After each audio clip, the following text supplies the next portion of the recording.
ओम श्री परमात्मने नमः। चौथा अध्याय। अभी आपने जिस कर्मयोग में काम अर्थात कामना के नाश के लिए प्रेरणा की है, उस कर्मयोग की क्या परंपरा है? भगवान बोले, इस अविनाशी योग को मैंने सबसे पहले सूर्य को कहा। सूर्य ने अपने पुत्र मनु से और मनु ने अपने पुत्र इक्ष्वाकु से कहा। ऐसी परंपरा से चलते आए योग के जानने वाले न होने से अब यह लुप्त प्राय हो गया है। आप तो जानते ही हैं, फिर मेरे से क्यों नहीं कहते? अरे भैया, तू तो मेरा भक्त और सखा है, इसीलिए मैंने ये पुरातन योग तेरे से कहा है, क्योंकि ये बड़े उत्तम रहस्य की बात है। अर्जुन बोले, परंतु भगवान, जिस सूर्य को आपने उपदेश दिया वह तो बहुत पहले उत्पन्न हुआ है और आपका जन्म अर्थात अवतार अभी हुआ है, तो मैं यह कैसे जानूं कि आपने ही पहले अर्थात महासर्ग आदि में सूर्य को उपदेश दिया था? भगवान बोले, भैया, यह बात मेरे इसी जन्म अर्थात अवतार की नहीं है। मेरे और तेरे बहुत से जन्म हो चुके हैं, उन सबको मैं जानता हूँ, अर्थात किस किस जन्म अवतार में मैंने क्या क्या किया, उन बातों को मैं जानता हूँ, पर तुम अपने जन्मों को और कर्मों को भी नहीं जानता। जैसा मेरा जन्म हुआ ऐसे ही आपका जन्म नहीं हुआ है क्या? नहीं, मैं आज अविनाशी और मात्र प्राणियों का ईश्वर रहता हुआ ही अपनी प्रकृति को वश में करके अपनी योग माया से प्रकट होता हूँ। आपके प्रकट होने का अवसर कौन सा है? जब जब धर्म की हानि और अधर्म की वृद्धि होती है, तब तब मैं अवतार लेता हूँ।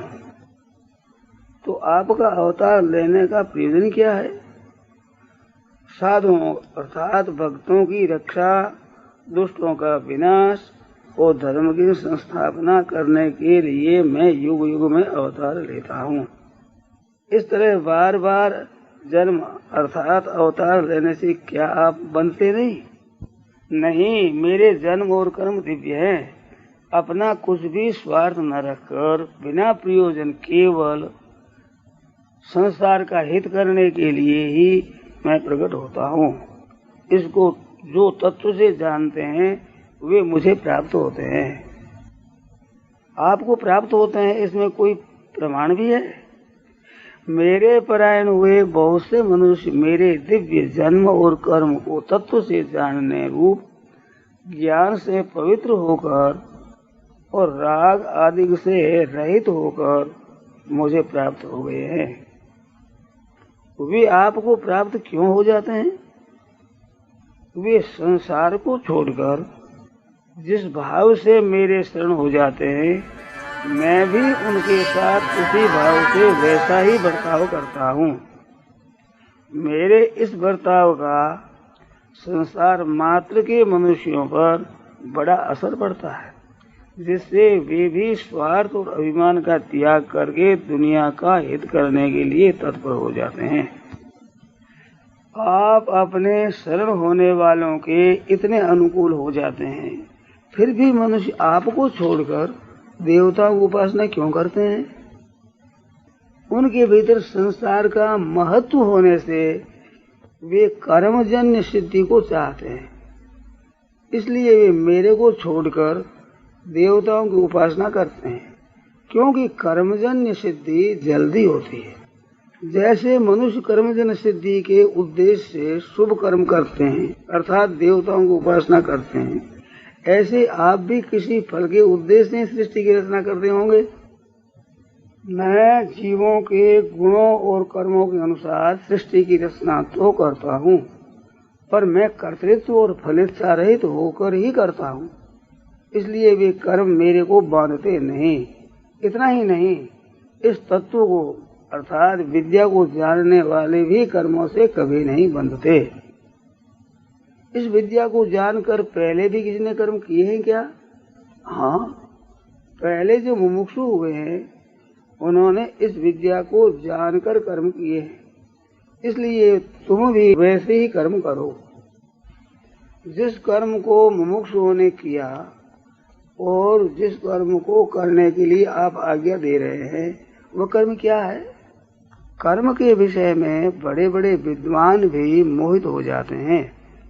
अब मैं वही कर्म तत्व बताता हूँ जिससे तू मुक्त हो जाएगा। वह कर्म 3 प्रकार का है, कर्म, विकर्म और अकर्म। उनके तत्व को जरूर जानना चाहिए, क्योंकि कर्मों का तत्व बड़ा ही गहन है। कर्मों का गहन अर्थात गहरा तत्व क्या है जिससे कर्म बंधनकारक नहीं होते? कर्म करते हुए निर्लिप्त रहना और निर्लिप्त रहते हुए कर्म करना, इस तरीके से संपूर्ण कर्म करने वाला ही योगी है, बुद्धिमान है। वह बुद्धिमत्ता क्या है? जिसके मात्र कर्म संकल्प और कामना से रहित होते हैं और जिसके संपूर्ण कर्म ज्ञानाग्नि से जल जाते हैं, वही पंडितों में पंडित है, अर्थात वही उसकी बुद्धिमानी है। ऐसे पुरुष की स्थिति क्या होती है? वह कर्म तथा कर्म फल की आसक्ति और आश्रय से रहित होता है, सदा तृप्त रहता है। इसलिए वह सब कुछ करता हुआ भी कुछ नहीं करता। अगर कोई साधक निवृत्ति परायण हो तो सब प्रकार के संग्रह का त्याग करने वाला, संसार की आशा से रहित साधक भी केवल शरीर संबंधी कर्म करता हुआ भी बंधता नहीं। अगर कोई साधक प्रवृत्ति परायण हो तो वह भी जैसे परिस्थिति आती है उसमें संतुष्ट रहता है, ईर्ष्या और द्वंद्वों से रहित होता है तथा सिद्धि और असिद्धि में सम रहता हुआ कर्म करके भी नहीं बंधता। इतना ही नहीं, जो आसक्ति रहित और स्वाधीन है तथा जिसका निश्चय केवल परमात्मा को ही प्राप्त करने का ही है, ऐसे केवल यज्ञार्थ कर्म करने वाले साधकों के सभी कर्म लीन हो जाते हैं, अर्थात अकर्म हो जाते हैं। वह यज्ञ कितने प्रकार का होता है भगवान?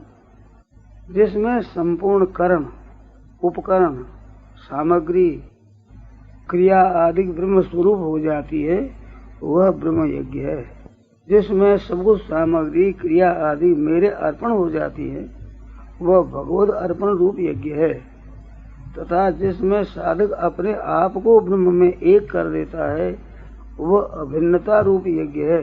साधक अपने इंद्रियों को अपने अपने विषय से हटा लेता है, संयम कर लेता है, वह संयम रूप यज्ञ है। तथा साधक राग द्वेष रहित इंद्रियों से विषयों का सेवन करता है, वह विषय हवन रूप यज्ञ है। प्राणों और इंद्रियों और मन की क्रियाओं को रोककर बुद्धि की जागृति रहते हुए निर्विकल्प हो जाना, ये समाधि रूप यज्ञ है। लोकोपकार के लिए अपना धन खर्च करना द्रव्य यज्ञ है। अपने धर्म का पालन करने में जो कठिनता आती है उसको प्रसन्नता पूर्वक सहना तपो यज्ञ है। सिद्धि असिद्धि में सम रहना योग यज्ञ है। और सत्शास्त्रों का पठन पाठन तथा नाम जप आदि करना स्वाध्याय रूप ज्ञान यज्ञ है। पूरक और रेचक और कुंभक रूप प्राणायाम करना प्राणायाम रूप यज्ञ है। प्राणों के जो जो स्थान है उन स्थानों में ही प्राणों को रोक देना, ये स्तंभ वृत्ति प्राणायाम रूप यज्ञ है। इन संपूर्ण यज्ञों को जानने वालों के पापों का नाश हो जाता है। पापों का नाश होने पर क्या होता है भगवान? उपर्युक्त यज्ञ करने वालों को अमृत स्वरूप परमात्मा की प्राप्ति होती है, परंतु जो यज्ञ करता ही नहीं उसके लिए यह लोक भी लाभदायक नहीं होता, फिर परलोक लाभदायक हो ही कैसे सकता है? ऐसे यज्ञों का वर्णन और कहाँ हुआ है? इस प्रकार यज्ञों का वर्णन वेदों में हुआ है। इन सब यज्ञों को तुम कर्मजन्य जानो। इस प्रकार जानकर यज्ञ करने से तुम अशुभ संसार से मुक्त हो जाओगे। श्रेष्ठ यज्ञ कौन सा है भगवान? कर्मजन्य यज्ञ से ज्ञान यज्ञ श्रेष्ठ है, क्योंकि ज्ञान अर्थात ज्ञान यज्ञ में संपूर्ण कर्म समाप्त हो जाते हैं। वह ज्ञान कैसे प्राप्त करें? उस ज्ञान की प्राप्ति के लिए ज्ञानियों के पास जाओ, उनके चरणों में दंडवत प्रणाम करो, उनकी सेवा करो और आदर पूर्वक तत्व की जिज्ञासा के विषय में प्रश्न करो। तब वे ज्ञानी महापुरुष तुम्हें ज्ञान का उपदेश देंगे। उनके दिए हुए ज्ञान से क्या होगा?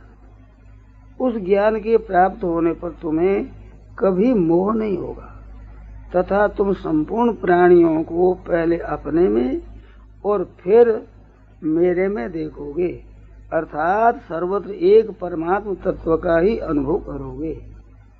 इस ज्ञान की और भी कोई महिमा है?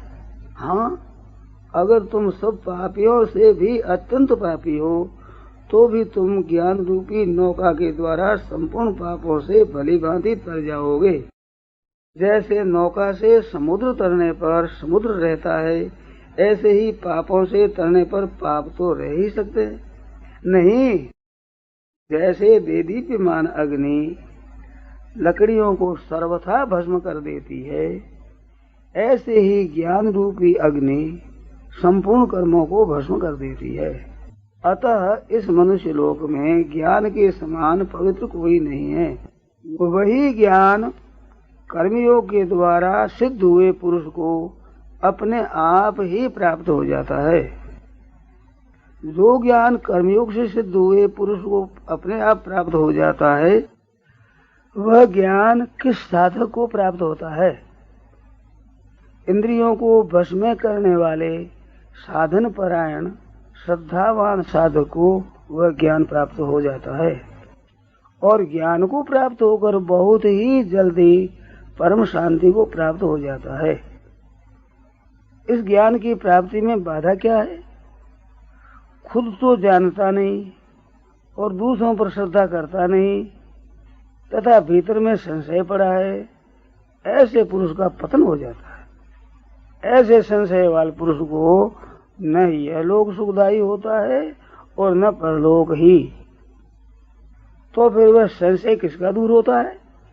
जिसने कर्मयोग के द्वारा कर्मों का नाश कर दिया है और विवेक विचार से संशय को नष्ट कर दिया है, ऐसे पुरुष को ज्ञान हो जाता है, फिर उसको कर्म नहीं बांधते। मुझे निस्संदेह होकर क्या करना चाहिए? हृदय में स्थित अज्ञान से उत्पन्न होने वाले संशय का ज्ञान रूपी तलवार से छेदन करके श्री कृष्ण गोविंद हरे मुरारे, हे नाथ नारायण वासुदेव।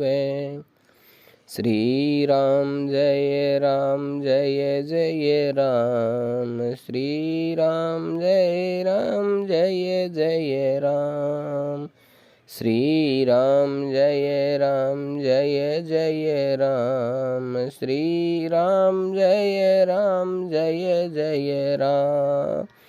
श्रीमन्नारायण नारायण हरि हरि, श्रीमन्नारायण नारायण हरि हरि, श्रीमन्नारायण नारायण हरि हरि, श्रीमन्नारायण नारायण हरि हरि, श्रीमन्नारायण नारायण हरि हरि, श्रीमन्नारायण नारायण हरि हरि।